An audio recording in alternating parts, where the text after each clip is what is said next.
রমজানের ইফতার মানেই মুচমুচে গরম গরম বেগুনি।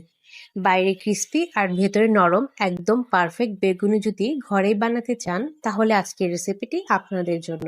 মাত্র কয়েকটি সহজ উপকরণ দিয়ে দোকানের মতো সুস্বাদু ও খাস্তা বেগুনি বানানোর সব সিক্রেট আজ শেয়ার করব। আসসালামু আলাইকুম, আমি আপনাদের স্বাগতম জানাচ্ছি আমার ফুড বুবার চ্যানেলে।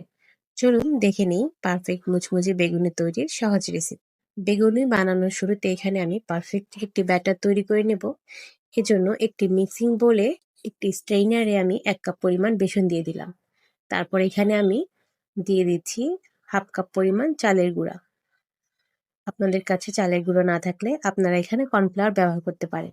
আর এই চালের গুঁড়োটাই কিন্তু বেগুনিটাকে অনেকটাই মুচমুচে করবে। তারপর এখানে দিয়ে দিচ্ছি 1/4 কাপ পরিমাণ ময়দা। এটা কিন্তু একটি সিক্রেট উপাদান যেটি বেগুনিটাকে দীর্ঘ সময় পর্যন্ত মুচমুচে রাখবে। এখন সবগুলোকে একত্রে চেলে নিচ্ছি। এগুলোকে অবশ্যই চেলে নেওয়ার চেষ্টা করবেন। চেলে নেওয়ার ফলে ব্যাটারটা অনেকটাই স্মুথ হয়। চেলে নেওয়া হয়ে গেল, এখন এগুলোকে আমি ভালো করে একটু মিশিয়ে নিচ্ছি। এরপরে আমি অল্প অল্প করে পানি দিয়ে একটি ব্যাটার তৈরি করে নেব।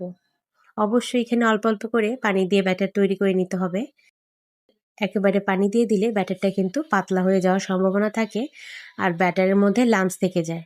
তাই অবশ্যই পারফেক্ট ব্যাটারের জন্য অল্প অল্প করে পানি দিয়ে একটি ব্যাটার তৈরি করে নেবেন। ব্যাটারটি কিন্তু অনেকটাই ঘন হয়েছে। এখন এটাকে হ্যান্ড হুইস্কের সাহায্যে অনবরত এটাকে ফেটিয়ে নিচ্ছি। এটাকে আমি 5 মিনিটের মতো ফেটিয়ে নেব। এতে করে ব্যাটারটার কালারটাও চেঞ্জ হয়ে আসবে আর ব্যাটারটা কিন্তু অনেক ফ্লাফি আর স্মুথ হবে। প্রায় 5 মিনিট আমি এটাকে ফেটিয়ে নিয়েছি। অনেকটা ফ্লাফি হয়েছে দেখতে পাচ্ছেন। এখন এটাকে আমি ঢাকনা দিয়ে ঢেকে কিছুটা সময় রেস্টে রেখে দেব। এদিকে আমি একটি বাটিতে বেগুনের জন্য বেগুনটাকে পাতলা করে কেটে নিয়েছি। এগুলোকে আমি একেবারে পাতলা করিনি, সামান্য একটু মোটা রেখেছি। এখন এগুলোকে সামান্য একটু লবণ দিয়ে মেখে নিচ্ছি। এতে করে বেগুনি যখন ভাজা হবে বেগুনের মধ্যে পারফেক্টভাবে লবণটা ঢুকবে। এখন এটাকে একটু পাশে রেখে দিচ্ছি। এদিকে ব্যাটারটা রেস্টে রাখার পর দেখতে পাচ্ছেন অনেকটা ঘন হয়ে এসেছে। এখন এখানে আমি হাফ চামচের মতো জিরা গুঁড়া দিয়ে দিলাম আর দিয়ে দিচ্ছি হাফ চামচের মতো মরিচের গুঁড়া।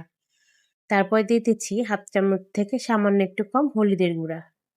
আরও দিচ্ছি হাফ চামচ মতো আদা বাটা আর হাফ চামচ মতো রসুন বাটা। এখন সমস্ত উপকরণগুলোকে একটু ভালো করে মিশিয়ে নিচ্ছি। এটাকে অবশ্যই ভালো করে মিশিয়ে নেওয়ার চেষ্টা করবেন। ভালো করে মিশিয়ে নেওয়ার পর এখানে আমি 1/4 চামচের মতো বেকিং পাউডার দিয়ে দিলাম। এখানে অবশ্যই বেকিং পাউডার দেওয়ার চেষ্টা করবেন। এখন বেকিং পাউডারের সাথেও এটাকে ভালো করে মিশিয়ে নিচ্ছি। দেখতে পাচ্ছেন ব্যাটারটা কিন্তু এ পর্যায়ে অনেকটাই ঘন রয়েছে। এর জন্য এখানে আরেকটু পানি অ্যাড করে ব্যাটারটি পাতলা করে নিচ্ছি। ব্যাটারটা এমন ঘনত্বের হবে যাতে করে একটি বেগুন সুন্দর মতো কোট হয়। আমাদের ব্যাটারটি পুরোপুরি রেডি। এখন চলে যাচ্ছি বেগুনি তৈরি করতে। এর জন্য চুলায় একটি প্যান বসিয়ে পর্যাপ্ত পরিমাণ তেল দিয়ে তেলটাকে ভালো করে গরম করে নিয়েছি। এখন সেই ব্যাটারের মধ্যে একটি বেগুন কোট করে এটাকে সরাসরি তেলে দিয়ে দিচ্ছি।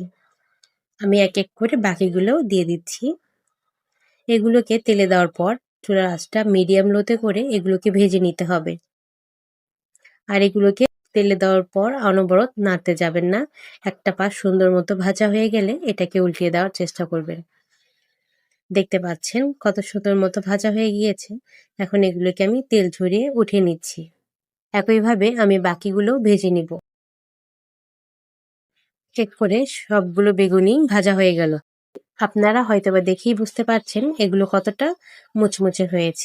আর আমার দেখানো টিপস অ্যান্ড ট্রিক্স ফলো করে যদি বাসায় তৈরি করেন তাহলে পারফেক্ট একটি বেগুনি আপনারা তৈরি করতে পারবেন আর যেটা দীর্ঘ সময় পর্যন্ত মুচমুচে থাকবে।